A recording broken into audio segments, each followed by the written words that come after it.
going to driving school. Hey, that guy is waving at me with his finger. I didn't do anything. Hey, bud, get lost. I have the right of way. I know what I am doing. I was actually quite pleased with the idea of a professional driving school, as I could quickly see that it was going to be impossible for me to train Katerina how to drive without putting a terrible strain on the marriage. Which brings us to Katerina's second law. I am your equal or better in all things. And, of course, the corollary to the second law was just a variation of Katerina's first law. So, never tell me what to do, because I know as much about everything as you do. In fact, I probably know more.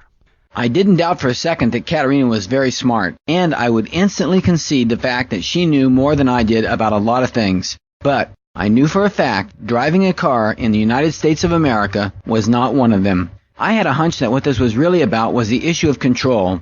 Somewhere I had read that in any new relationship, the alpha dog rises to become the top dog in that relationship within the first 90 days. And until such time as the beta dog has acquiesced to the alpha dog and given up vying for control, there will be great tension in that relationship. Of course, if both dogs never give up the fight to become alpha dog, the relationship is utterly doomed. This theory made sense to me, and although I didn't want to become beta dog, I thought discretion is the better part of valor and would be best served by having Oscar Fernandez at Safety First Driving School train Katerina.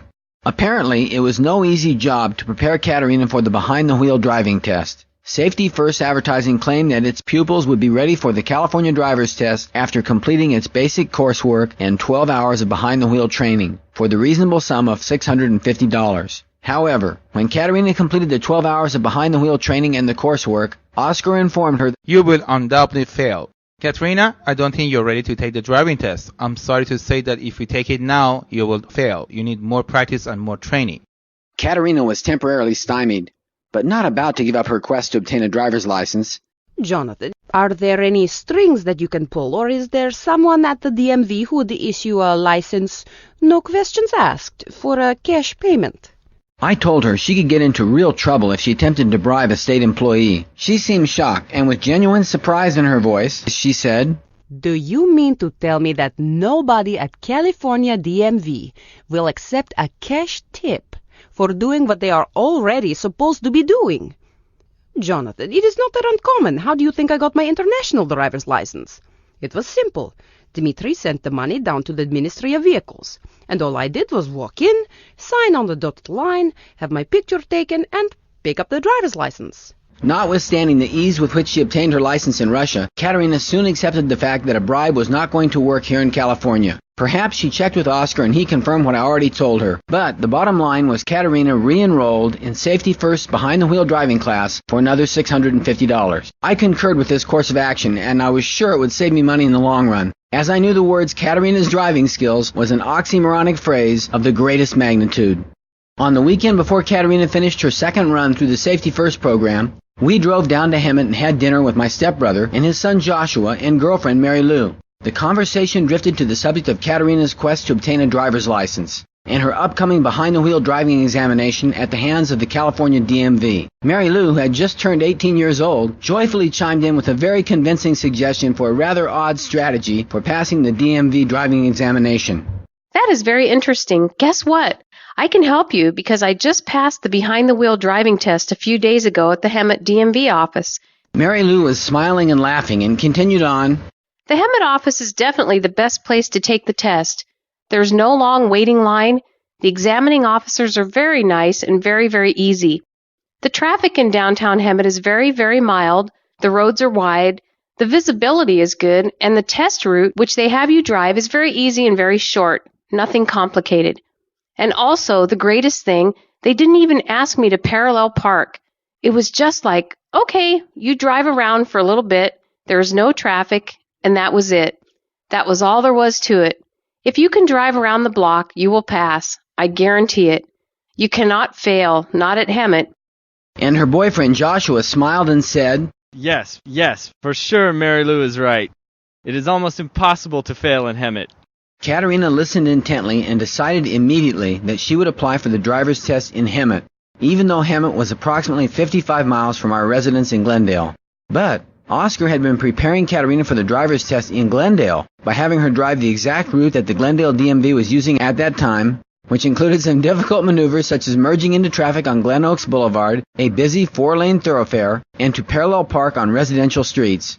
Thus, Katerina was relieved to think she could avoid a complicated test and find an easy way out.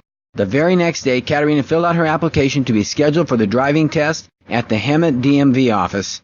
The letter of notification for the driving test arrived about 10 days later, and she was scheduled about 10 days after that. Oscar had finished her second battery of behind-the-wheel training, and now he told her, I think you now have a pretty decent chance of passing the test, but you should also brace yourself for the possibility that you might fail. There is no guarantee. Sometimes even experienced drivers get nervous, make mistakes, and fail. Katerina was a nervous wreck during the next 10 days. She was obsessing about the test and was already justifying why she might fail. She had now come to the realization that driving was totally different in the United States than it was in Russia. They make it much more complicated here. There are more rules, more traffic, more things to remember. And on top of that, English is not my native tongue. And on. I told her not to worry, most likely you will pass, and if you don't, there is no great embarrassment or problem. We just reschedule and take it again. Think of it as though you are just doing a little research test to see what it's going to be like. Just consider it a practice run, and if you do pass, it will be a lucky bonus. If not, you can always do another rerun with Oscar at Safety First Driving School. Katerina moaned and said, I cannot bear that. I will be the first person to ever flunk kindergarten 3 times in a row. I smiled and said, don't worry. You'll probably pass, and if you don't, we can hire somebody else if you don't want Oscar. When we arrived at the Hemet DMV office, we discovered it to be just as Joshua and Mary Lou had described it. It was located in a quiet shopping center near a residential area and was much smaller and much less imposing than the large bustling office in Glendale. A sign indicated where to park. As it turned out, vehicles scheduled for the driving test were given preferred parking directly in front of the DMV office. Katerina's driving examiner walked out the front door and stood on the sidewalk looking down at Katerina's brand new crimson red convertible with an odd twinkle in her eye. She was obviously not the type of person who was impressed by glitz and bling. Her name badge said Hilda, and she was a no-nonsense female with an all-business appearance. Clipboard in hand, thick glasses, pocket protector, and an attire that only a postal worker could truly appreciate.